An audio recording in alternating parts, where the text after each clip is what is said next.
You win this fight, you'll get the big paycheck, have lots of opportunities coming your way. Do you use that money to get the nose surgery, or does that wait till the end of the career? Yeah, maybe we'll see. Welcome back to the Basement Breakdown. Combat sports fans, I have a brand new episode for you guys. I come to you on this evening here in Toronto, Canada, to talk about UFC 322. Before that, I did, however, want to mention I purchased some Gymshark clothing on a flash sale last week. It just arrived. Tried on the outfits. I am going to be wearing this to the gym tonight for my back, and well, I'm a powerlifter, so I'm not the most conventional person when it comes to my workout split. So I will be doing a deadlift and bench variation for my workout today. Yeah, I'll be doing a volume bench day, and I'll be doing a deload for my deadlift. I'll be keeping it relatively light, but Gymshark will be keeping me comfortable this evening, and yeah, love their clothing, very comfortable. Let's move on. I do want to talk about how we did a little bit last week. We started off very hot for the fight night card. Bonfim versus Brown, getting the first fight, the first 5 fights in the night right. I was pretty happy with that, but as the card unfolded, things did get a little bit more iffy. Some unexpected events, Uros Medic.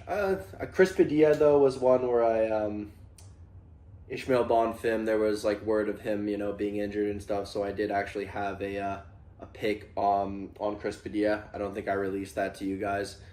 Sorry about that, but I will put that up there just for clarification and proof. But yeah, I think we went 6 or 7 for 12, so not great. Did make some good money at the beginning of the card, but yeah, we're gonna move on, and we're gonna do a lot better for UFC 322. Islam Makhachev moves up to 170 to take on undefeated Della Maddalena, and it should be a banger. I'm very excited for that fight, but we do have some early prelims to get through, and yeah, we're gonna be breaking down the card. We're gonna be making some parlays, and we're gonna be doing a lot better than we did last week. Anyways, we start off with this fight's actually not on ESPN, so I don't know if the odds are up for this, but it says that Vishlav Borshev is going up against Mateusz Camilo. Borshev last time out, I lost to Terrence McKinney. Mateusz Camilo has only fought once in the UFC, which is against Gabe Green. And he was supposed to fight Abdul Karim Al-Sawadi, I believe, at UFC 321, which was a canceled bout. He got submitted by Gabe Green. Now, Mateusz Camilo, I remember that fight. He made some stupid decisions in that fight. And the guy is actually younger than I am. He's only 24 years old, so I don't know. I feel like Borshev he's much older. He is there's no odds for this fight, but if this is happening, I assume that he'll be an underdog. And I assume Mateusz Camilo will have learned from the Gabe Green fight.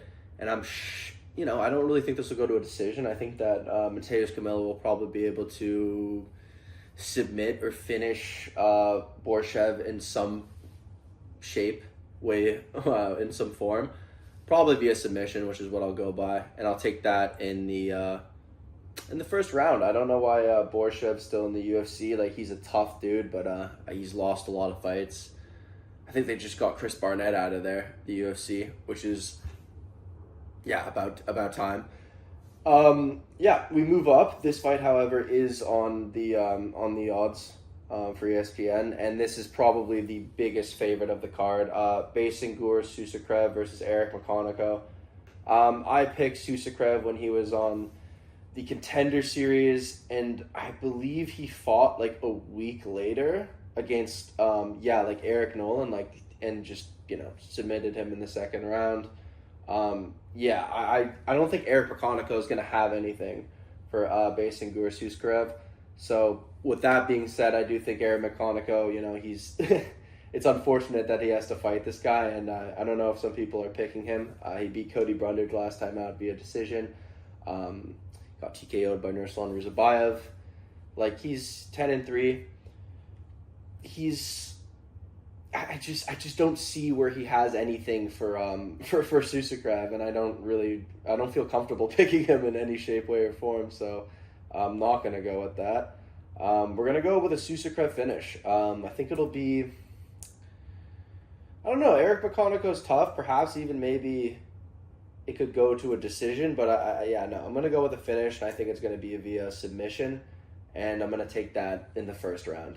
I think he's really going to establish himself. He's not fighting on like a week's notice this time. And I fully intend for him to get the finish. So we are going to go with a Susukrev first round finish. We got Mateus Camilo in the first round as well. I think, both of these guys are going to be able to submit their opponents. We move up. Angela Hill, a veteran in the women's strawweight division, takes on surging Fatima Klein. I do feel bad for Angela Hill. There's a certain respect I feel like the UFC gives her when they give her fights. Like, they don't, Fatima Klein is a very dangerous opponent. And, I mean, Angela Hill is 18-15 in the UFC now. She spent her entire years fighting in the UFC, the best organization she possibly could be in, and there's something to say about that, but this is not a matchup where I think she's going to be able to find much success.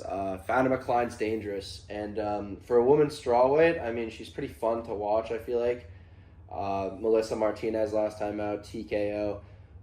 Victoria Dudikova last time out, before that, TKO. Like, she doesn't go to decisions. Like, she's a entertaining women's strawweight fighter, and Angela Hill is definitely tough, but it's gonna be tough. Last time she lost, it was against Yasmin Yusadishis, who recently lost to Manon Fiorot, but I mean, she's ranked in the top 10. I think Fatima Klein's gonna be able to beat Angela Hill. She honestly could TKO Angela Hill, but Angela Hill's tough. Like, I'm just looking at her record. Let's see the last time that she even got, like, finished in a fight.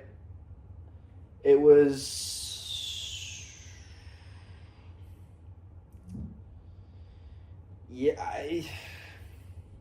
she's tough. You can't even, I think this is going to be a decision. Maybe there's some money on a TKO, but over 2.5 rounds, unanimous decision win for Fatima Klein. Angela Hill puts on good volume. She's been in some fights where she's been on the losing end of some close decisions. So, but Fatima Klein is a young, surging potential contender. So I expect her to unanimously beat Angela Hill. We move up the card. Pat Sabatini takes on Shepe Mariscal in the featherweight division. This is basically a pick'em, but Pat Sabatini is a slight favorite in this fight. I do like myself some Chepe Mariscal. I feel like I also, from what I've seen, a lot of people will be picking Pat Sabatini too. It's a close fight. There's potential to make money in a lot of ways, but what do I think is going to happen? That is a good question. Chepe Mariscal's been on a bit of a streak, beating Morgan Charrier, Damon Jackson, and most recently, oh my god, I was just taking a look at my calluses, sorry guys. Ricardo Ramos. These have all been by decision. Pat Sabatini, last time out, he faced Joanderson Brito, where he was able to win a decision against him. Before that, Pat Sabatini, fought Jonathan Pierce. He lost to Diego Lopez. He's beat the likes of Lucas Almeida. He's lost to Damon Jackson. It's a tough fight, honestly. Like, these guys are you have a guy in Chepe Mariscal who's fought a little bit less. He's undefeated actually in the UFC. But I think this is going to go to a decision. I think this is going to be a very, very fun fight to watch. But I do think I'm going to go with Chepe Mariscal as an underdog for this fight. It's what's in my heart. So we're going to go with a 29-28 decision for Chepe Mariscal. I do think that he's actually got, I thought he would have a little bit less of a reach. Regardless, yeah. 29-28 decision for Stipe Mariscal. I understand why some people are taking Pat Sabatini.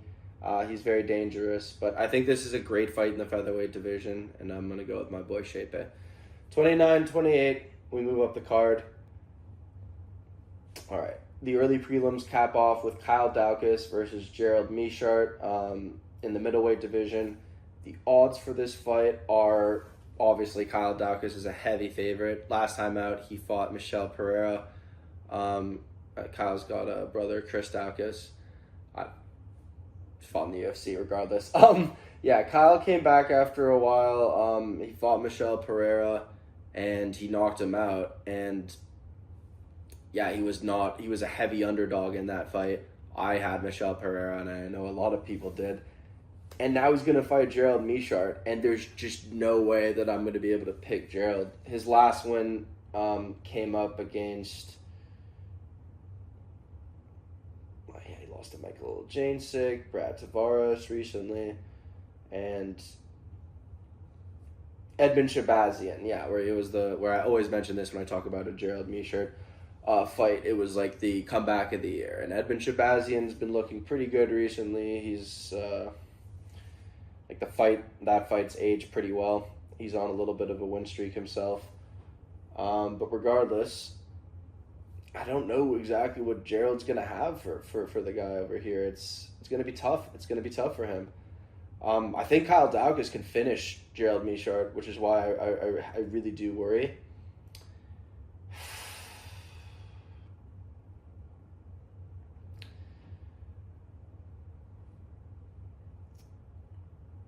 Yeah, Edmund Shabazian's on a 3-fight win streak against Dylan Budka, Petrovsky, and Andre Muniz. I just wanted to check that. Yeah, I really don't know. I think that Gerald Meerschaert's going to get finished by Kyle Daukaus. It's just a matter of when. I don't really...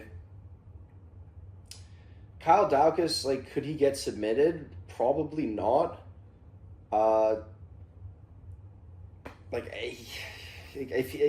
Who is he submitted? He's submitted Jamie Pickett. He's lost to Roman Delitsier, Eric Anders. I just don't think Gerald's going to have much. There's always that GM3, submission, pick. I don't know what it'll be. It'll probably be pretty good odds considering how much of an underdog he is, but I personally wouldn't go for it. I think Kyle Daukaus is going to be able to finish Gerald Meerschaert, and I think it's going to come...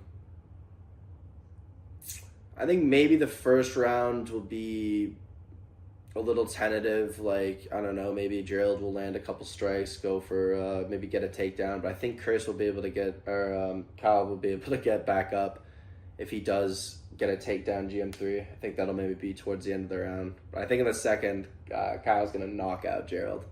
And then I don't know if Gerald's going to be in the UFC much longer. It's just not a favorable matchup for him.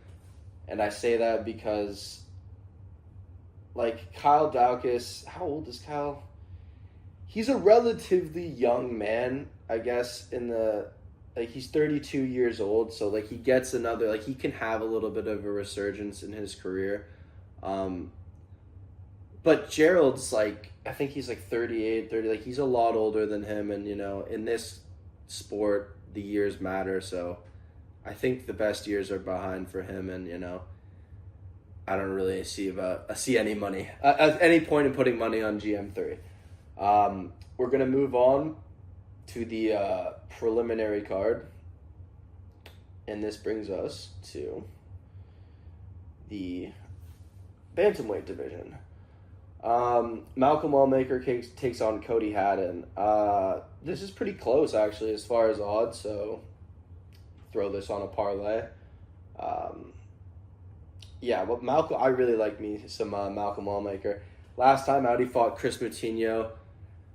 I think that was also on short notice too. Chris Moutinho is the guy who fought Sugar Sean O'Malley, and got on short notice, I believe too, and just got destroyed by him. But he was a warrior. He lasted as long as he did, taking those punches, and Sean was doing all the basketball moves and stuff. And then Chris, I think he won like a couple fights outside of the UFC and the regional scene, and then they gave him another shot against Malcolm Wellmaker. So he fights a former champion and then a guy who's 10-0. Before that, Cameron Saman fought Malcolm Wellmaker, who was able to TKO him. I will say that Cody Haddon, as far as I like his win against Dan Argueta. I think this is going to be a banger, but I am going to go with my boy Malcolm Wellmaker by finish. Cody Haddon's a good opponent, and they're both really talented. He's 8-1. My oh my, this is tough. It scares me. But I am going to definitely go with Malcolm Wellmaker for this fight. I think it's the appropriate pick, but you guys can let me know in the comments if you have any other ideas. But I do think that Malcolm Wellmaker will be able to get the TKO over Cody Haddon. What is he? Wellmaker's a -140, so it is very, very close odds. Ooh. Yeah, I just trust in my boy, Malcolm Wellmaker. We're going with the second round TKO for Malcolm Wellmaker. I think it'll be a pretty hectic first round, and then we'll see a finish in the second round. Now, don't get me wrong. I think Cody Haddon can very well find ways to win this fight. What I saw in the Dan Argueta fight was that he was a dynamic, the later this fight goes, the more we're going to see from Malcolm Wellmaker, and, perhaps Cody Haddon will be able to show us a side of Malcolm that we haven't seen yet. So, we'll see. I think Erin Blanchfield is going to beat Tracy Cortez. She's just too good on the ground. But Tracy Cortez will be able to bounce back from this. Erin Blanchfield is a -240. Tracy's a +195. Tracy Cortez, yeah, she beat Vivian Araujo her last time out, and then she lost to Rose in a fight night main event, 5 rounds. She did well in that fight. It was okay. But Rose is still kind of Rose-ish. She's still able to pick off wins against certain girls. I just don't think Tracy Cortez, she struggled with Rose in ways that I believe she'll really struggle with Erin Blanchfield, who was able to beat Rose. So I think there's some MMA math there, and this is a pretty easy fight to predict. I'm sure it'll go to a decision. I trust Tracy Cortez will be able to survive the position she'd be put in. But takedowns mean a lot in women's MMA, and I think, Erin Blanchfield will find herself on the receiving end of a W after this fight goes 3 rounds. I think she'll win 29-28. Perhaps Tracy Cortez is able to, get more volume off in a round, and maybe the judges see, just don't give Erin Blanchfield whatever takedown she decides to get that round. They don't attribute it towards the scorecard, and then they give Tracy Cortez a round. I'm not sure, but I do think Erin Blanchfield will definitely win this fight, and it'll be pretty easy to score that. We move up the card. Roman Kopylov goes up against RoboCop Gregory Rodriguez. Roman Kopylov last time out fought Paulo Costa. I dumbly and against my better judgment went with Roman Kopylov, and I'm not going to do that with Gregory Rodriguez. Gregory Rodriguez is a big middleweight. I saw things that I didn't like out of Roman Kopylov last time, and I just there's really no way that I'm going to go with him. Gregory Rodriguez, he's had his losses, don't get me wrong, but he gets into wars. Last time out at UFC 317, he was able to TKO Jack Hermanson, who's still a tough guy in the middleweight division. Before that, he had a very good fight with Jared Cannonier, where he was really fucking Jared up for a little bit, but, Jared Cannonier does what the Killer Gorilla does best, and he came back and was able to get the finish. In the 4th round, it was a very, very hectic fight. Gregory Rodriguez, he's got some scarring tissue. He's not without his blemishes on his record, but he's a big dude, man. And I don't trust Roman Kopylov after the way he dealt with Paulo Costa last time out. It just scares me too much. So I am going to go with a Gregory Rodriguez. It could either be a decision or a TKO. I think it'll be a decision over Roman Kopylov. And, if not a TKO, it's going to be a decision. Perhaps it'll be a bit of a war for a bit, but yeah, 29-28 decision for RoboCop. Screw it. No, I'm taking a Gregory Rodriguez TKO. I just feel it for some reason. I don't know if I'm going to bet on it, but, or bet on this fight, rather. Like, it's really hard to tell how this is going to go, but I think Gregory Rodriguez could perhaps TKO Roman Kopylov. And we'll go with that in the second round. All right. We move up to the feature fight of the prelims, which is Bo Nickel versus Rodolfo Vieira. Rodolfo's 11-3 in his MMA career. He's 36, 37 years old. He's on like a 3-fight win streak as of late. I like Rodolfo Vieira. He's tough. He beat Tresean Gore via decision last time out. I think Tresean Gore just didn't do anything that fight. He doesn't fight that much, Rodolfo Vieira. Before that, he submitted Armin Petrosian. And then he beat Cody Brundage via submission back in 2023. Before that, he lost to Chris Curtis. He fights like once a year, Rodolfo Vieira. And, I mean, he is on a 3-fight win streak from 2023 to 2025, but it is once a year where he fights. There is potential in this fight. Rodolfo has good calf kicks. He has ways to stifle Bo Nickel, who last time, because we saw him against René Durer last time, that was bad. He's got like an overhand, like a jab. Like, he doesn't have much. Like, in that fight, like, Bo Nickel, we know what happened, the knees to the body from René. Bo was a heavy favorite, and he lost that fight. I like Bo Nickel. Like, I think he was, a little too ahead of himself, and the UFC did a little too much with him. Like, René Duritter's a very good fighter, who was able to,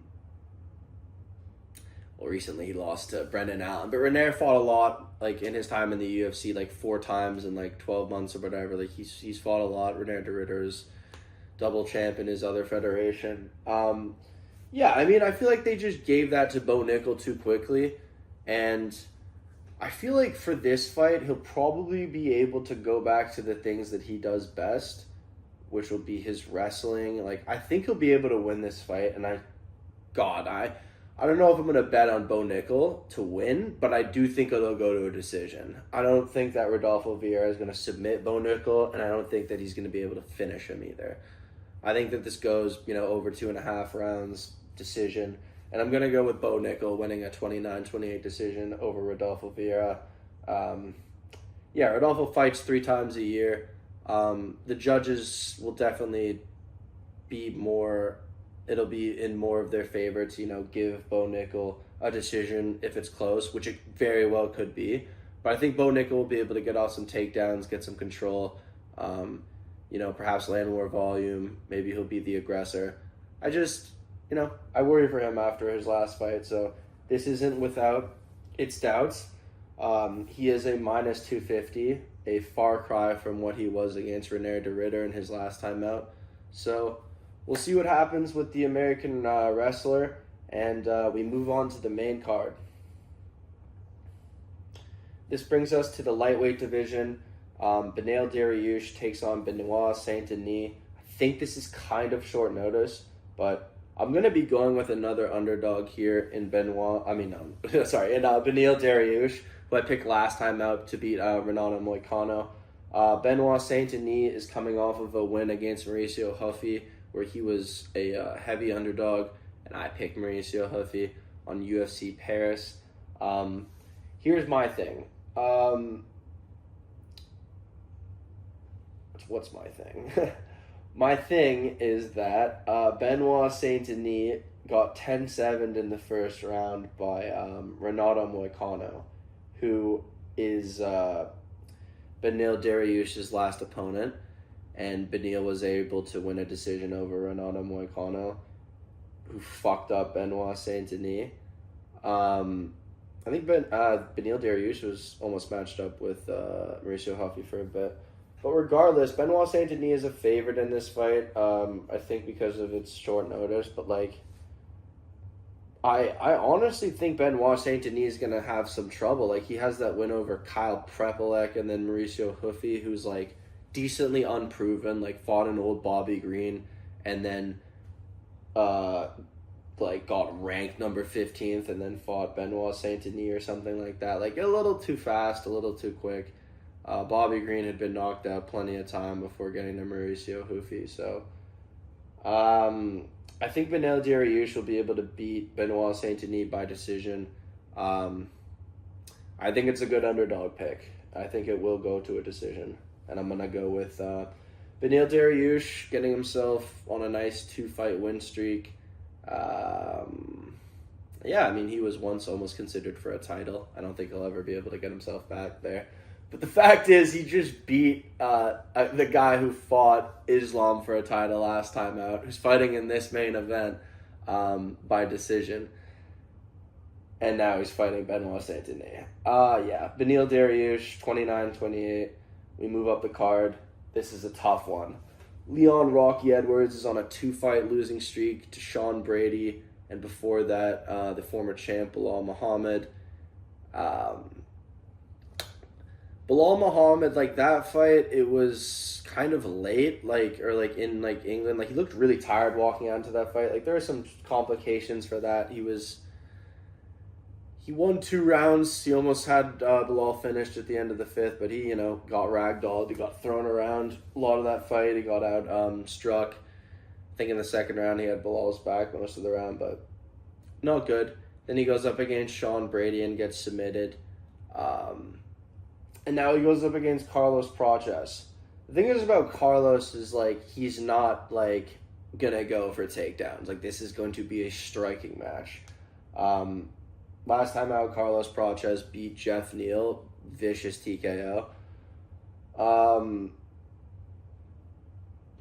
And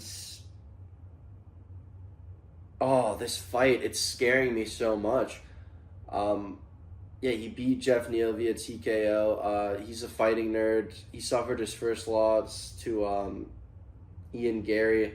And, like, he was getting Ian Gary in the later rounds. Like, he almost had him finished in the last round. So, he was doing... He had his moments in that round. He just kind of gassed. And then, yeah, like... And now he goes up against Leon Edwards. It's 3 rounds, and Leon has been dealing with a lot of wrestlers, guys who, like, he's a good kickboxer. Leon was on a very nice win streak until he went up against Bilal Muhammad, but I'm really worried here. He is a good kickboxer. I think this will stay on the feet. Perhaps it goes to a decision, maybe. Oh my god.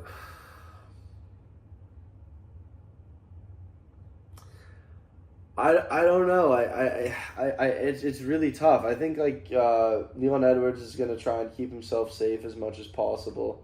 I just worry for his, like, I don't think he can get knocked out. Oh, I don't. I gotta go with Carlos Praches, guys. He's a favorite in this fight, and I'm really worried for Leon Edwards. I could be wrong about this, and maybe Leon wins the decision, but, like, there's just, like, I'm just worried for Leon Edwards. Like, I don't see a way for him to climb back into the title picture. Like, I just feel like the stars are going to align and Carlos Praches is going to find Leon Edwards' chin. He's been training for 3 rounds. I listened to him speak on Ariel Helwani recently. Like, he seems confident.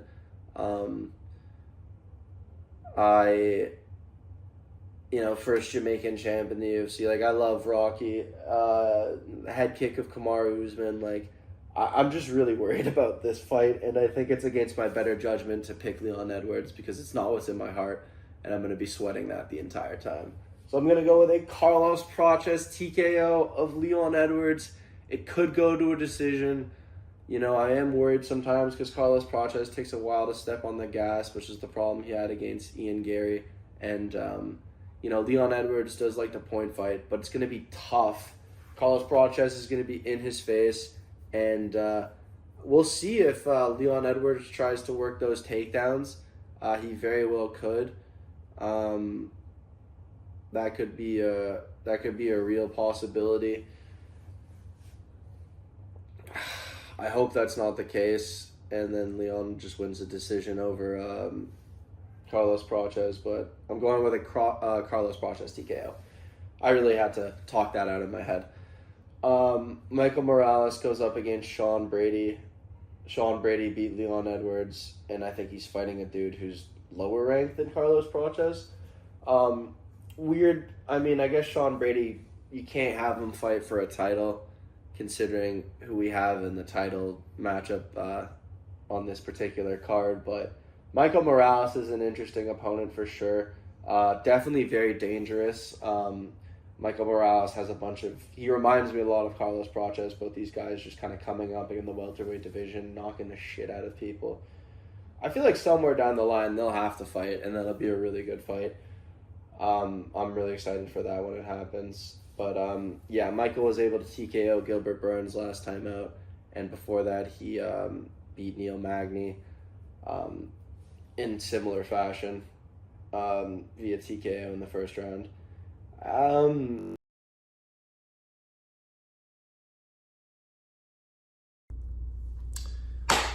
Sorry about that, guys. All right, so we were at Michael Morales versus Sean Brady. It got a little noisy in my house. Oh, it's a little cold in here. A little noisy in my house, so I decided to go to the gym in the back to finish the video. Okay, so Michael Morales versus Sean Brady. Michael Morales has huge KO power, so I think Sean Brady is going to be very, very, very technical about his game plan for this fight. I think he's going to be looking for more control, considering it's 3 rounds, and he knows the danger of Michael Morales. He's going to be taking him down, I think, and I think he's going to be able to get him down and win like 2 out of 3 rounds, maybe even like a 30-27. I just think that like Sean Brady has very good jiu-jitsu, and yeah, I think that'll be the defining factor in the fight.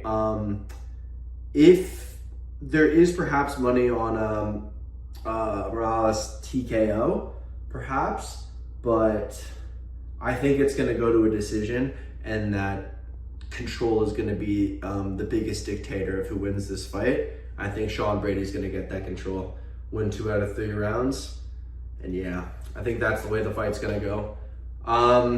Then we move up to the co-main event. We have Valentina Shevchenko going up against ZHANG WEILI.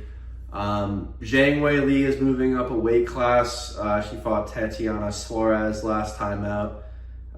She got taken down, I believe, in the first round, and then was able to, take her to a decision, win it unanimously. Tatiana didn't have anything for her but tried to take her down. I like ZHANG WEILI.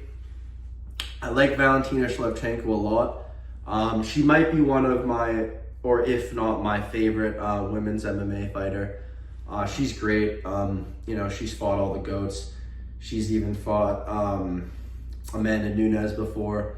They had was it 2 fights? I think, yeah, and I think the second one's very close. I think I perhaps think that Valentina has an argument for that second fight. Regardless, I do think that Valentina will be able to beat ZHANG WEILI. I think that she's too tough. Like, she's too big. She's too dynamic. She'll be able to get her takedowns off. She'll be able to control ZHANG WEILI when she wants to on the ground. Like, Valentina's coming off of the win against Manon Fiorot, where I bet on Valentina Shevchenko. Very impressive win. It was a very close fight, very competitive fight, but I just think that Valentina Shevchenko she's too powerful for ZHANG WEILI moving up a weight class. It's the right fight to make. It's a super fight. I'm really excited to see it. I love ZHANG WEILI, and she's a great fighter. I think she'll have her moments, but yeah, I can see this being a decision. So I'm going to go with a unanimous decision for Valentina Shevchenko. And this brings us to our next fight, the main event.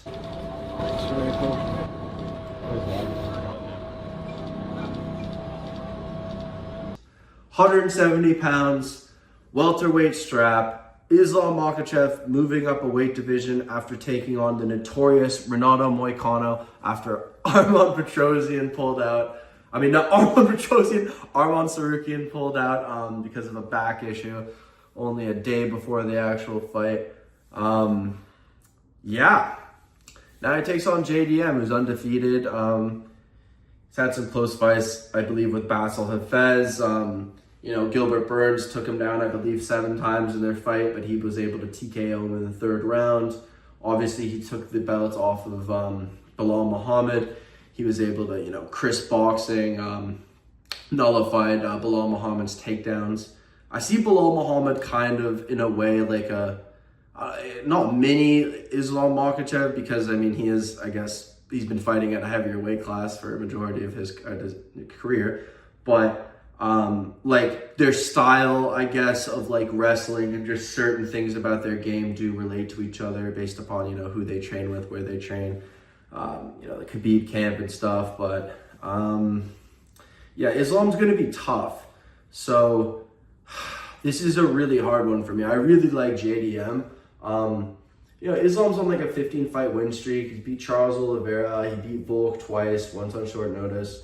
Who's a smaller guy and was able to give him a really tough outing. A guy who normally fights at 145 pounds, and now he's fighting a thick, big JDM at 170. So it's gonna be interesting as to what it's gonna be.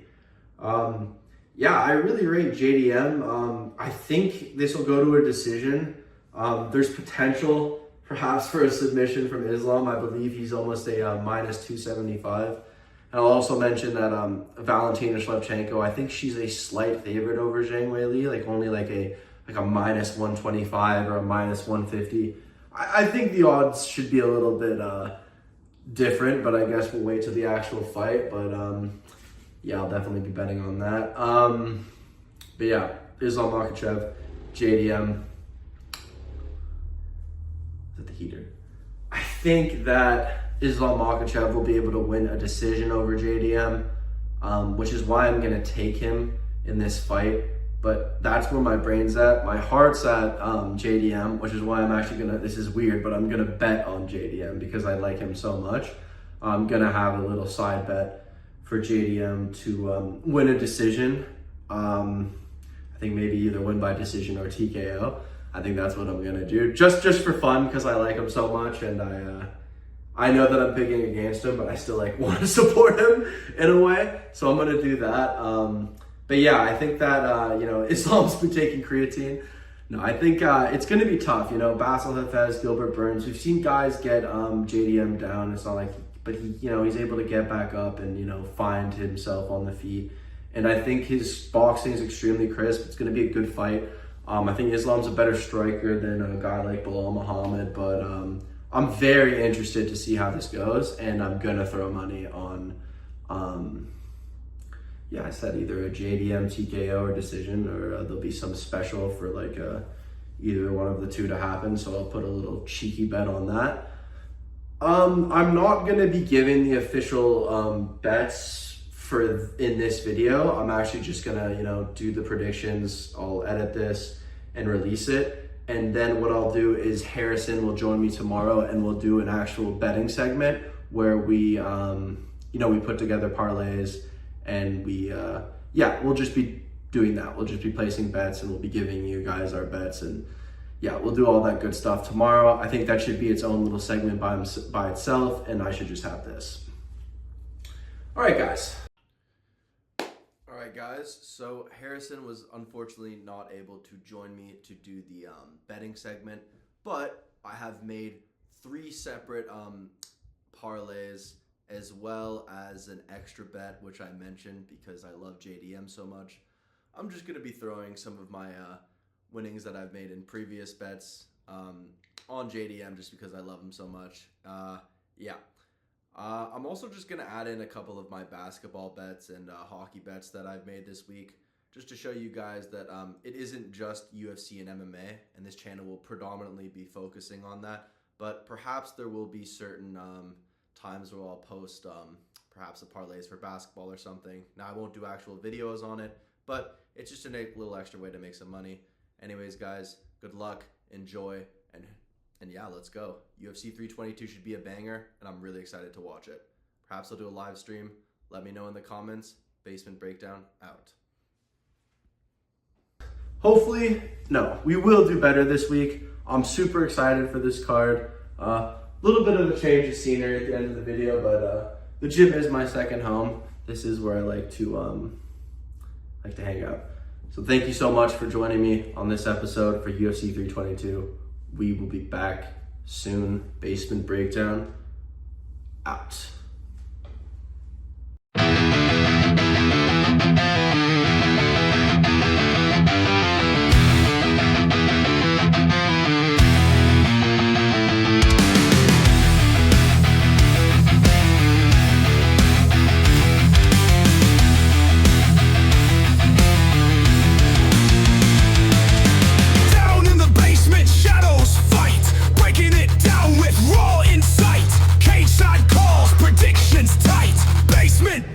Takes the night, swing by the mic, chaos to tame, blow by